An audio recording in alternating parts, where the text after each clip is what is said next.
비정편을 보시면 공자는 자신의 성장 과정을 두고 이런 말을 했습니다. 나는 15세에 학문의 뜻을 세우고 30세에 자립했다. 40세에 이르러서는 미혹되지 않았고 50세에는 천명 하늘의 뜻을 알았다. 여기서 공자가 42불혹 40세를 불혹이라고 해서 불혹이 40대 중년의 대명사가 되었다고 합니다. 그리고 지난 2019년 1월 1일 부끄럽지만 저도 어쩔 수 없이 불혹이 되었습니다. 공자는 40세에 흔들리지 않았다고, 미혹되지 않는 나이가 되었다고 하는데 저 스스로를 돌아보면 불혹이라고 하기에는 아직 미숙하고 부족한 모습이 많지 않은가 하는 생각이 들었습니다. 그래서 다른 사람은 어떻게 생각하는지 이리저리 쳐다보니 공자의 42불혹이라는 말을 역설적인 표현으로 보는 견해도 있었습니다. 이를테면 40대가 가장 흔들리고 미혹되는 시기이므로 경계하라는 뜻으로 불혹이라는 말을 사용했다는 것입니다. 한 사회학과 교수님께서 쓰신 중년의 사회학이라는 책을 보니까 40대가 인생의 절정이 되기 위해서는 반드시 치루어야 할 것이 있는데 그것이 바로 흔들림이라고 합니다. 보통 학자들이 하는 말이 중년기는 외면적으로는 별 문제 없이 균형이 잡힌 듯 보이지만 내면적으로는 분노, 속은 듯한 느낌, 탐욕 같은 유치한 감정을 지니는 시기이고 바람직한 생활과 미소 뒤에 숨은 미성숙한 탐욕과 유치한 야망과 같은 양면성으로 인해 40대 남자들은 갈등에 빠진다라고 합니다. 그래서 40대는 사실 불혹이라기보다는 곤혹의 나이라는 것입니다. 이런저런 흔들림의 과정이 남아있기 때문입니다. 앞으로 제가 10년 동안 맞닥뜨려야 할 흔들림의 과정이 무엇일까? 내가 치루어야 할 곤혹한 일들은 무엇일까? 점점 더 궁금해져서 조금 더 책을 읽어보았습니다. 이렇게 흔들리는 40대에 접어든 한국 남성들을 관찰해 보면 대략 다음과 같은 특징이 있다고 하는데요. 첫 번째로는 피곤함이라고 합니다. 40대는 20대처럼 즐거운 시간을 갖고자 몸부림치지도 않고 30대처럼 사회에 대한 불만을 토로할 힘도 없고 미래에 대한 불안감, 가족에 대한 강박적인 의무감 때문에 심리적인 피로감이 가장 많을 때라고 합니다. 그러고 보니 저도 요즘에 노는 것도 귀찮기도 하고 뭔가 이런 의욕이 많이 떨어지는 것 같은데 제 삶에서 일어나는 이런 변화들을 보면 정말 그런 것 같다는 생각이 들었습니다. 계속 읽어보니까 이런 내용이 있습니다.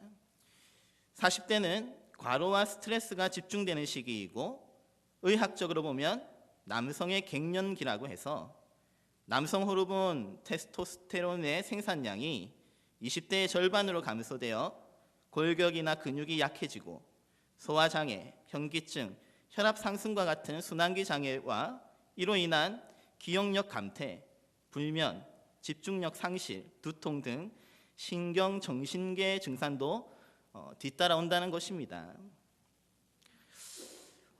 이렇게 읽다 보니까 앞으로 제가 10년 동안 이것이 받아들여야 할 미래라고 생각하니 벌써 뼈가 약해지는 것 같고 왠지 허리가 더 아픈 것 같고 자꾸만 기억력이 감퇴되는 것 같고 아무쪼록 저를 위해서 많이 기도해 주시면 감사하겠습니다. 그런데 이것이 끝이 아닙니다. 두 번째로 40대 한국 남성들의 특징은 편견과 아집의 고착화라고 합니다. 자신이 살아온 경험을 부정하게 되면 자신의 존재에 대한 근거를 잃어버리기 때문에 말이 많아지고 남의 말을 잘 듣지 않게 되는 경향이 있다는 것입니다. 자기 경험만 강조하다 보니까 그래서 아마 젊은 세대들로부터 꼰대라는 말을 듣는 듯 합니다.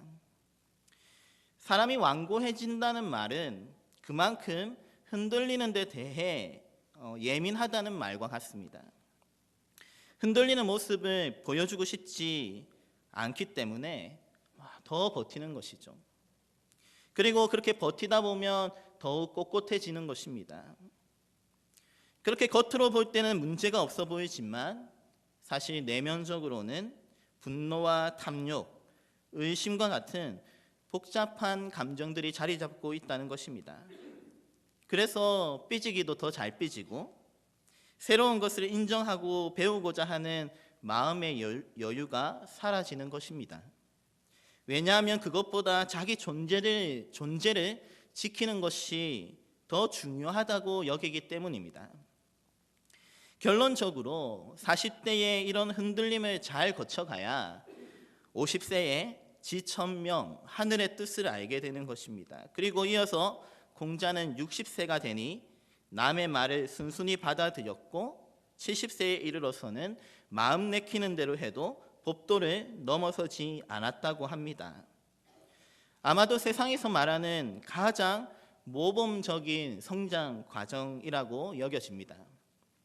그런데 이런 식으로 중년에 대해 생각하면서 오늘 본문을 보다 보니까 문득 야고보가 우리 신앙생활의 중년, 우리 영혼의 중년에 대해 말하고 있는 것이 아닌가 하는 생각이 들었습니다.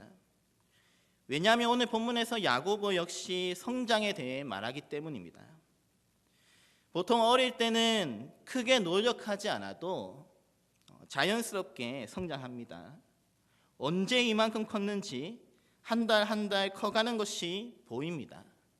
신앙생활 역시 마찬가지로 초신자 때는 자연스럽게 신앙이 성장합니다. 15세에 학문의 뜻을 세운다는 말처럼 뜻을 세워 적극적으로 예배하며 봉사하기 시작합니다.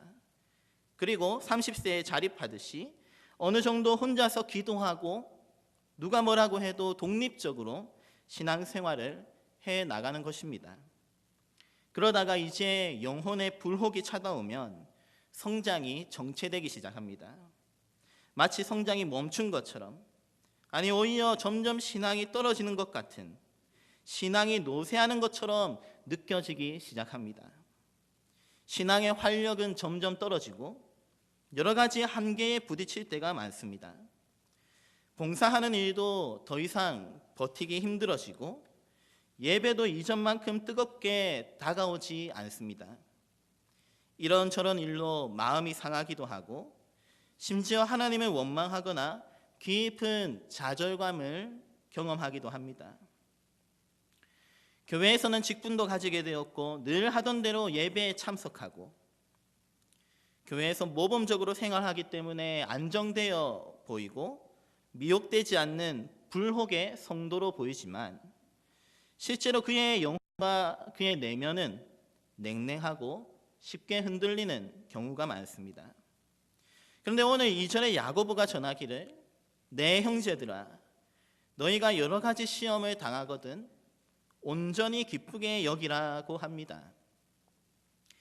야고보가 신앙생활을 오래 하다 보니까 여러 가지 시험을 당하는 때가 있더라는 것입니다. 마치 40이 되면 여러 가지 곤혹을 치르는 것처럼 우리가 신앙생활을 하다가 이런저런 여러 가지 시험을 당하고 영적인 곤혹을 치르는 것은 너무나 자연스러운 일이라는 것입니다. 심지어 야고보는 그런 여러 가지 시험을 당하면 그것을 온전히 기쁘게 여기라고까지 합니다. 드디어 이런 시련이 왔구나. 드디어 너도 믿음이 흔들리는구나. 드디어 너도 너의 영혼에 불혹이 찾아온 거야. 그러니 이제 기쁘게 받아들여. 왜냐하면 3절에 이는 너희 믿음의 시련이 결국 인내를 만들어내기 때문입니다. 인내는 너무나 귀한 가치이죠.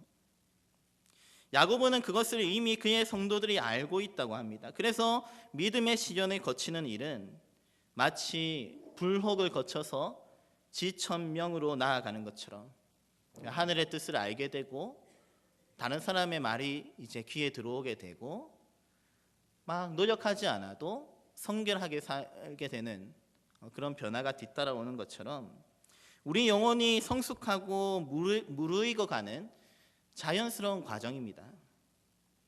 성경을 보면 이런 믿음의 시련을 거쳐간 성도들이 참 많습니다. 아브라함도 그랬고 야곱도 방금 찬송에도 했지만 고생을 많이 했었습니다. 모세는 40년간 광야에 묻혀 지내야 할 정도로 인내의 세월을 보냈습니다. 한 번은 이렇게 SNS에서 어떤 유대인 랍비가 스트레스에 대해 강의하는 것을 들은 적이 있습니다. 그가 어느 날 하루는 치과에서 진료를 기다리다가 바닷가재는 어떻게 자라나 하는 기사를 읽어보니 바닷가재는 연하고 흐물흐물한 그런 부드러운 동물이지만 딱딱한 껍질 속에서 살아가더라는 것입니다. 그리고 그 딱딱한 껍질은 절대 늘어나지 않습니다. 그래서 바닷가재는 자랄수록 그의 연한 몸이, 그의 본래의 몸이 자랄수록 점점 그의 껍데기가 조여오는 것입니다. 점점 더 조여오는 것입니다. 그들은 압박을 받고 아주 불편한 상황에 놓이게 됩니다. 그러면 그들은 포식자로부터 안전한 바위 밑으로 들어간다고 합니다. 그러고는 자신의 껍질을 버리고 새로운 껍질을 만듭니다. 그런데 이들이 또다시 자라면 곧 새 껍데기도 불편해지게 되죠. 그러면 또다시 바위 밑으로 들어가는 것입니다. 바닷가재는 이런 과정을 세일 수 없이 반복합니다. 여기서 랍비가 하는 말이 바닷가재가 자랄 수 있도록 자극을 주는 것은 바로 이와 같은 이 불편함을 느끼는 것이라고 합니다. 만약 바닷가재에게 의사가 있었다면 그들은 절대 자랄 수 없었을 것이라고 합니다. 왜냐하면 불편함을 느끼기 시작하자마자 의사에게 달려가서 신경 안정제를 처방받아서 먹으면 다시 기분이 좋아질 것이기 때문입니다. 그런 이유로 그는 절대로 자신의 껍데기를 버리지 않을 것입니다. 그래서 랍비의 결론은 이것입니다. 만약 우리에게 스트레스가 일어난다면 그것은 당신이 성장할 때가 되었음을 의미합니다. 만약 당신이 이 시련을 제대로 사용한다면, 이 시련을 제대로 이용한다면 우리는 그것을 통해 성장할 수 있습니다. 오늘 본문 4절에서 야고보도 비슷한 말씀을 전합니다. 인내를 온전히 이루라. 이는 너희로 온전하고 구비하여 조금도 부족함이 없게 하려 함이라.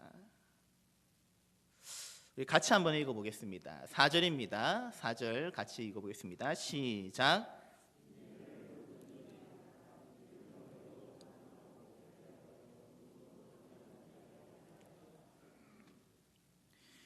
우리가 신앙생활을 하다 보면 완전하지 않습니다.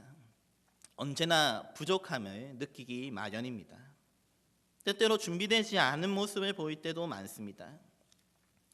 그런데 이런저런 시련 가운데 인내를 온전히 이루어 나가면 그 부족함이 점점 채워지는 것입니다. 어느새 더 성장하여 강해지고 나중에는 같은 시련이 다가와도 쉽게 흔들리지 않는 불혹이 되는 것입니다. 그렇게 야고보는 우리가 보다 온전한 그리스도인으로, 성숙한 그리스도인으로 성장하는 비결에 대해 말씀하고 있습니다. 그것은 바로 이런저런 시험으로 인한 불편함들, 우리를 힘들게 만드는 문제, 스트레스를 주는 여러 가지 시험을 견디고 인내하는 과정을 통해 우리의 부족함이 채워지고 보다 성장하여 온전해지고 구비가 된다, 곧 준비가 된다는 것입니다. 그래서 뒤에 이어지는 12절을 보시면 이런 말씀이 있습니다. 시험을 참는 자는 복이 있나니 왜냐하면 이는 시련을 견디어낸 자가 주께서 자기를 사랑하는 자들에게 약속하신 생명의 면류관을 얻을 것이기 때문이라고 합니다. 시험을 참는 자, 인내하는 자, 시련을 견디어낸 자에게는 생명의 면류관이 예비되어 있습니다. 우리는 이것을 보통 믿음으로 구원을 받는다고 합니다. 그렇다면 그 믿음은 어떻게 증명이 되는가? 그것은 바로 오늘 말씀처럼, 오늘 3절의 말씀처럼 믿음의 시련을 통해서입니다.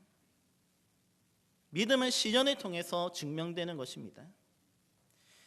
단순한 어려움을 말하는 것이 아닙니다. 어떤 경우는 믿음을 버리고 싶을 정도로 도저히 하나님이 계신 것 같지 않을 정도로 믿음이 흔들리도록 만드는 시험을 두고 우리는 믿음의 시련이라고 부르는 것입니다.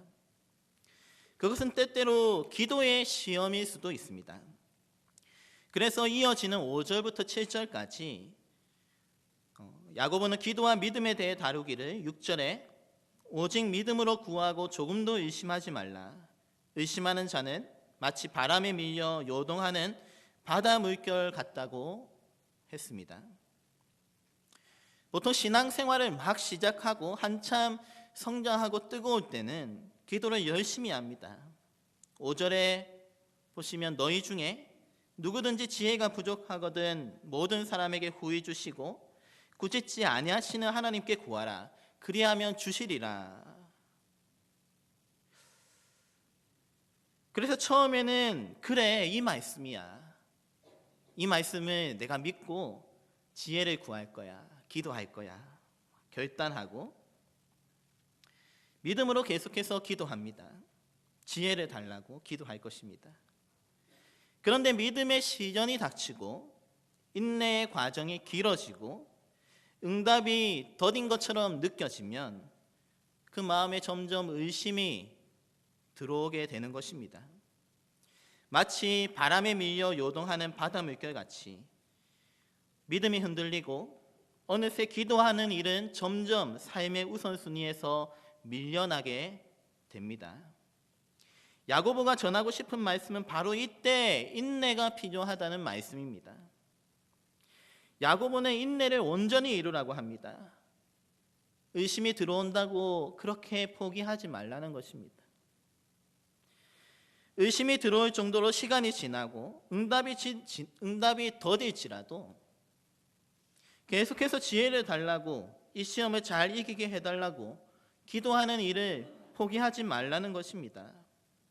바로 이 기도하는 과정이 인내를 만들어내는 과정이기 때문입니다.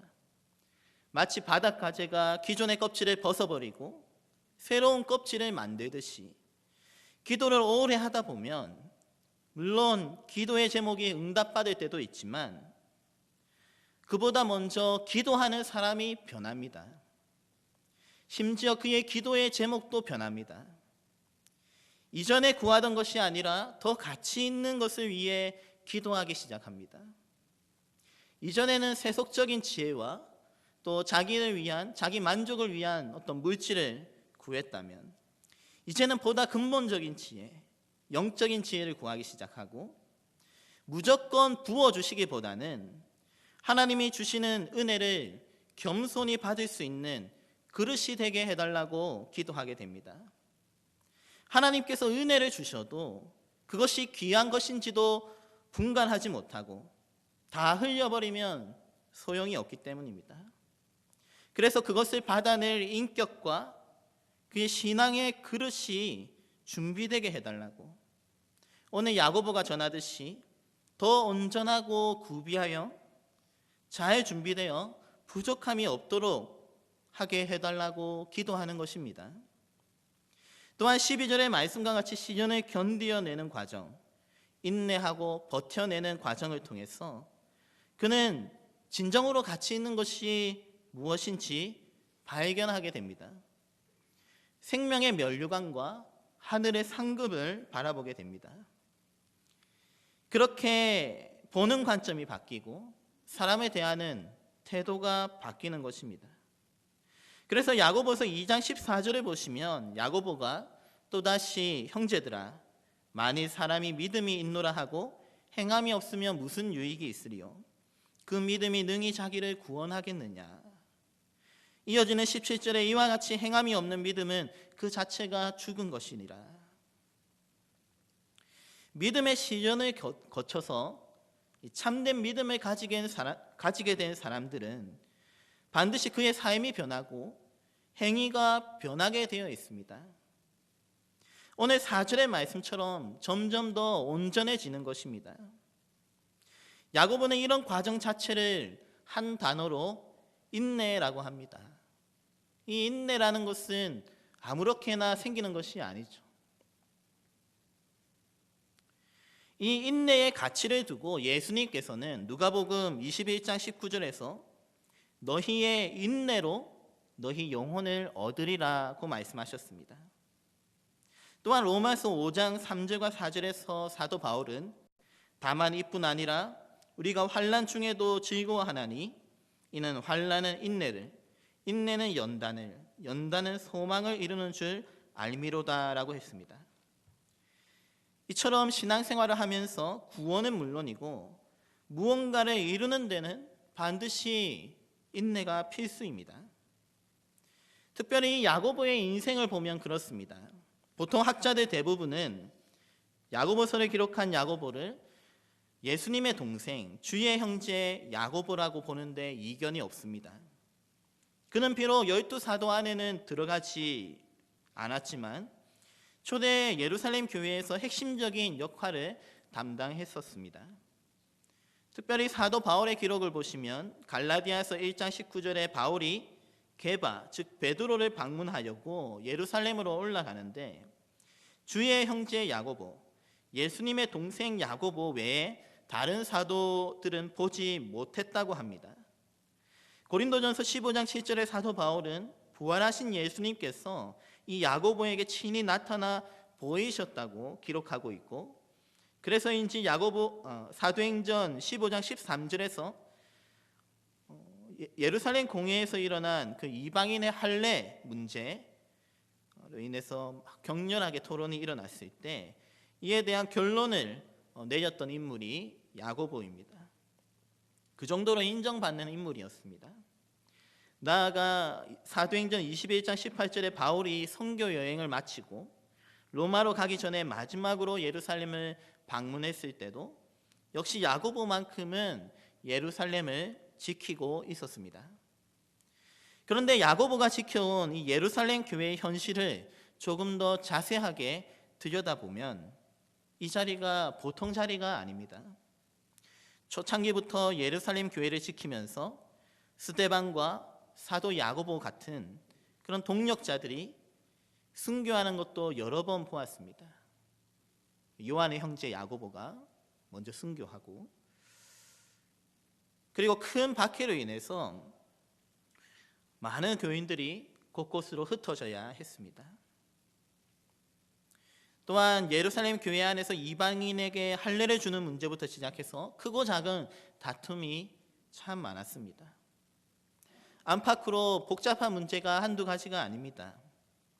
그리고 결국 그도 나중에 AD 62년경 로마 총독 베스도가 사망하고 잠시 로마 총독의 자리가 비어있는 사이에 당시 대제사장이었던 안나스 2세에 의해서 순교를 당했다고 합니다. 그러니 그동안 대제사장들과 유대인들에게 얼마나 많이 시달렸는지 모릅니다. 게다가 예루살렘 교회가 보면 주님께서 부활하시고 승천하신 곳이고 또한 첫 번째 교회가 들어선 곳이기 때문에 전통이 있는 교회이지만 재정적으로는 매우 열악했습니다. 그래서 사도행전 11장을 보시면 안디옥 교회가 바나바와 바울의 손을 통해 예루살렘 교회에 부조를 보냈습니다. 뿐만 아니라 그 이후에도 바울이 선교 여행 중에 예루살렘을 돕기 위한 모금 활동을 계속해서 벌일 정도였습니다. 신앙 때문에 당하는 시험, 그리고 건강으로 인한 시험, 가정의 경제와 물질로 인한 시험, 친구나 직장 동료로부터 당하는 시험, 이런저런 거짓과 속임수를 비롯해서 끊임없이 오해와 다툼이 일어나는 곳이 바로 야고보가 살던 예루살렘의 현실입니다. 그런데 야고보가 이런 교회에서 순교할 때까지, 죽을 때까지 버티는 것입니다. 다른 사도들은 예루살렘에 큰 환란이 닥쳤을 때 안디옥으로, 에베소로, 고린도로, 또 로마로 다 흩어져서 사역을 했습니다. 야고보도 역시 흩어져서 전도하고 다른 곳에 가서 교회를 세워도 될 것입니다. 하지만 그는 예루살렘에서 이런저런 시험을 다 감당해내고는 오늘 2절에서 너희가 여러 가지 시험을 당하거든 온전히 기쁘게 여기라고 합니다. 3절에 이는 너희 믿음의 시련이 인내를 만들어내는 줄 너희가 알미라. 그들은 정말 알았을 것입니다. 야고보의 삶을 보면서 알았을 것입니다.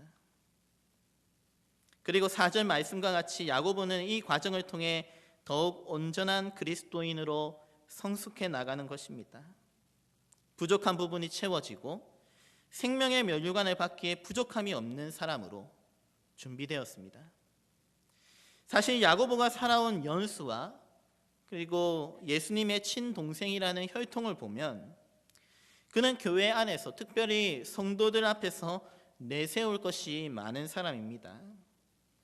하지만 오늘 본문 1절에 그가 자신을 소개하는데 내가 예수님의 동생이다 이런 수식어 다 떼어내고 그저 하나님과 주 예수 그리스도의 종 야고보이다. 하나님과 주 예수 그리스도의 종이라는 이 한 가지 사실만을 강조합니다. 내가 예수님의 친동생이다. 예수님과 어릴 때부터 함께 자랐고 또 부활하신 후에는 친히 나를 찾아오셨다. 누구보다도 내가 예루살렘 교회의 수장이 되어야 하고 그뿐 아니라 내가 전 세계 교회의 수장이 되어야 한다. 얼마든지 자신을 내세우고 자랑할 수 있는 조건을 갖추고 있습니다. 하지만 오늘 본문에서 그가 내세우는 것은 하나님과 주 예수 그리스도의 종, 이 한 가지에 불과합니다. 그것은 대단한 인내와 절제력입니다. 그만큼 겸손하고 자신을 절제할 수 있을 만큼 인격이 잘 다듬어졌다는 말입니다. 그리고 이것이 바로 성숙입니다. 그런데 이런 인격과 그런 인격의 성숙이 하루아침에 이루어지는 것이 아닙니다. 오늘 말씀처럼 그는 믿음의 시련 가운데 인내를 온전히 이루어 나갈 때 비로소 채워지고 구비된다고 전하고 있습니다. 저는 이것을 오늘 중년의 영성, 불혹의 영성이라고 표현하고 싶습니다. 우리 앞에 닥친 시련을 믿음으로 이겨나갈 때마다 우리의 삶 가운데 인내의 열매가 나타날 것입니다. 곧 영혼의 불혹을 완성하게 될 것입니다. 그동안 쉽게 포기하고 마음을 바꾸던 이리저리 흔들리던 사람들도 이렇게 시험을 이겨내는 과정을 통해서 단단해지는 것입니다. 그는 점점 더 겸손해지고 절제하게 됩니다. 그만큼 믿음이 더 성숙해지고 온전해지는 것입니다. 그러므로 사랑하는 성도 여러분, 오늘 주의 형제 야고보가 권면하듯이 우리 인생 가운데 닥친 여러 가지 시험과 환난 가운데서 인내를 온전히 이루어 나가는 올 한 해가 되시기 바랍니다. 시련이 닥칠 때마다 믿음과 인내를 더욱 온전히 다듬어내는 귀의 힘을 알고, 그래, 드디어 시련이 왔구나. 흔들리는구나. 이것은 내 믿음과 인내를 더욱 다듬어내는 기회야. 내가 성장할 기회야. 그렇게 기쁘게 여기는 여러분들과 저가 될 수 있기를 바랍니다. 그래야 우리의 믿음과 인격이 더욱 단단해지고 나아가 생명의 면류관을 얻기에 부족함이 없는 온전한 믿음을 이루어내시기를 바랍니다. 오늘도 우리 마음을 힘들게 만드는 일들이 참 많을 듯합니다. 우리의 마음을 불편하게 만드는 딱딱한 껍질들이 아마 우리를 조여올 것입니다. 그렇게 우리는 흔들리기 쉬운 시대를 살아가고 있습니다. 저도 그렇습니다. 이 40대를 어떻게 보내야 할지, 또 얼마나 견뎌야 할 시련이 많을까 두렵기도 하고 불안하기도 하고 그럴 것입니다. 누구를 원망하거나 그런 문제가 아닙니다. 그런 문제가 아니죠. 누구 때문에 이런 시련이 오는 것이 아닙니다. 그저 충실하게 살아가기 위해서, 그리고 또 책임을 다하기 위해서라도 우리는 참고 인내해야 할 문제가 굉장히 많습니다. 야고보와 같이 교회를 지켜나가는 일도, 가정을 지켜나가는 일도 감당하다 보면 그런 시련이 많이 다가오는 것입니다. 그렇게 올 한 해 앞으로도 우리 삶 가운데 우리 마음을 힘들게 만드는 일들이 많을 것입니다. 하지만 그렇게 우리 삶 가운데 그런 일들이 참 많겠지만 이것을 더 온전한 그리스도인이 되는 성장의 기회로 삼고 기쁨으로 인내하면서 능히 이겨나가시기를 간절히 바랍니다. 그리하여 우리 삶 가운데 능히 승리하고 생명의 면류관을 밖에 부족함이 없는 인생으로 그런 승리하는 믿음의 인생을 살아가시기를 주님의 이름으로 축원합니다.